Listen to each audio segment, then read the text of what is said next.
সাম্প্রদায়িকতা আর জাতি বিদ্বেষ এটা হলো বিষ। এই সাম্প্রদায়িকতা আর জাতি বিদ্বেষের পলিটিক্সের মধ্যে রাজনীতির সঙ্গে যারা জড়িত হয় তারা আসলে এই বিষ পান করে আত্মহত্যা করে। আজকে ভারতবর্ষে বিজেপি হিন্দুত্বের সাম্প্রদায়িকতা সরিয়েছে, এটা আজকে ভারতবর্ষের ক্ষমতায়। ভারতবর্ষ আত্মহত্যা করেছে, সমস্ত ক্ষেত্রে আজকে ভারতবর্ষ পিছিয়ে গেছে। জাতিসংঘের রিপোর্টগুলো বলছে আমরা কত পিছিয়ে যাচ্ছি, বাংলাদেশের নিচে চলে যাচ্ছি, পাকিস্তানের নিচে চলে যাচ্ছি। এর চেয়ে দুর্ভাগ্যের আর কি হতে পারে।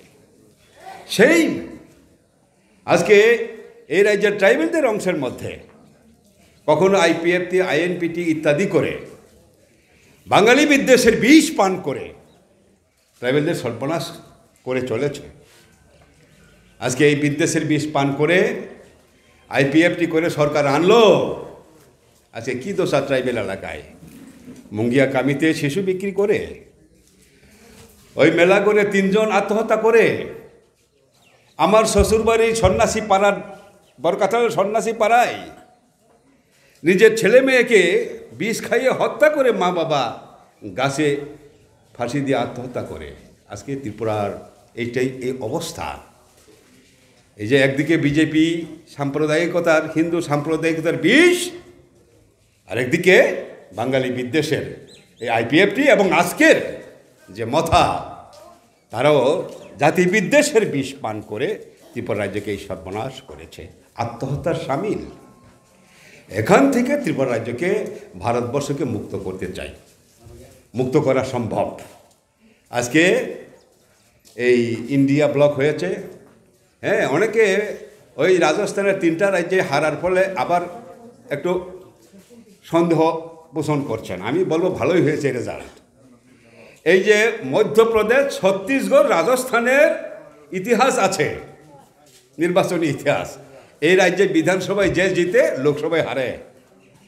গতবার 19 সালের আগে 3টা রাজ্যেই কংগ্রেস জিতেছিল, কিন্তু লোকসভা নির্বাচনে প্রায় সবটা আসন বিজেপির দখলে চলে গেল। এইবার এই ট্রেডিশন বজায় থাকার সম্ভাবনাই উজ্জ্বল, এটাই ইতিহাস ওই রাজ্যের। ফলে এই রাজ্যগুলিতে লোকসভাতে কংগ্রেসের ভালো রেজাল্ট হবে। এই যে বিপর্যয় থেকে শিক্ষা নিয়ে আমি মনে করি এটা সাপে বর হয়েছে, অভিশাপও আশীর্বাদ হয়ে যায়। এই নির্বাচন থেকে হতাশ হওয়ার কোনো কারণ নাই। জিতেন্দা বলেছেন এই রাজ্যে আমাদের হতাশ হওয়ার কোনো কারণ নাই। 60% বেশি মানুষ এই সরকারকে সমর্থন করে না।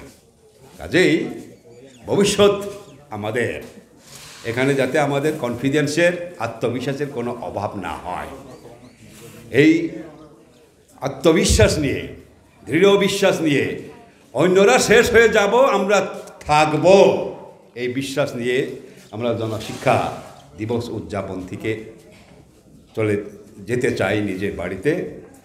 এবং এই কয়েকটি কথা বলে আমি আপনাদেরকে মিছিলে অংশগ্রহণ করার আহ্বান জানিয়ে আমার বক্তব্য এখানে শেষ করছি। ইনকলাব জিন্দাবাদ, জনশিক্ষা দিবস জিন্দাবাদ। দুইবার হারার পর এরকমভাবে আবার ঘুরে দাঁড়ানো কোনো দলের পক্ষে সম্ভব না, আগে দেখেছি তো আমরা। সুতরাং আজকের এই সভা ভালো সভা হয়েছে, বছর না ঘুরতেই এটা আমরা করতে পেরেছি। আমি আপনাদের কাছে আহ্বান জানাবো, একটু পরে আমরা মিছিল করে একটু বাজারটা ঘুরে ওইদিকে হাসপাতাল পর্যন্ত যাব, আপনারা সহযোগিতা করবেন। আজকে জনশিক্ষা দিবসের ৭৯তম পালনের সময় আমি জনশিক্ষা সমিতির নেতা তথা আমাদের ভারতের কমিউনিস্ট পার্টি মার্ক্সবাদীর নেতা প্রয়াত আমাদের এই রাজ্যের মুখ্যমন্ত্রী দশরথ দেব বা দেববর্মার একটা গুরুত্বপূর্ণ একটা উক্তি